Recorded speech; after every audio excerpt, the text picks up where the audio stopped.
Uşaqlar, Nihal bizə insan ürəyin quruluşunu danışacaq. Siz də baxın diqqətlə. Buyur Nihal. İnsan ürəyi 4 kameradan ibarətdir. Sağ qulaqcıq, sağ mədəcik, sol qulaqcıq, sol mədəcik, sağ mədəciklə sol mədəcik daha qalındır. Orada arterial qan olur. Sağ qulaqcıq və sağ mədəcikdə isə venoz qan olur. Sağ qulaqcığa yuxarı boş vena və aşağı boş vena və yuxarı boş venadan bədəndən gələn venoz qan tökülür. Venoz qan töküldükdən sonra taylı qapaqlar açılır və qulaqcıqdan taylı qapaqlar açılır və qulaqcıqdan mədəciyə qan tökülür. Sonra taylı qapaqlar bağlanır.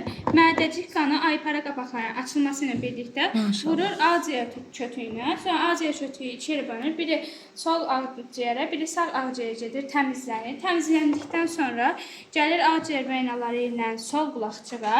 Sonra sol qulaqcığa töküldükdən sonra yenə taylı qapaqlar açılır və sol mədəciyə tökülür. Yenə sol mədəciyə taylı qapaqlar bağlanır, aypara qapaqlar açılır və aorta ilə qan bədənə və başa gedir.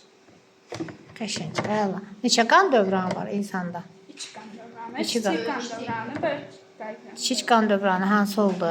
Kiçik qan dövranı ağciyərdən çıxıb, ürəkdən çıxıb ağciyərə gedir, təmizlənən qan yenə ürəyə qayıdır. Böyük qan dövranı təmiz qan gedir bədəndə çirklənir, gəlir yenə ürəyə. Qəşəng, sağ ol.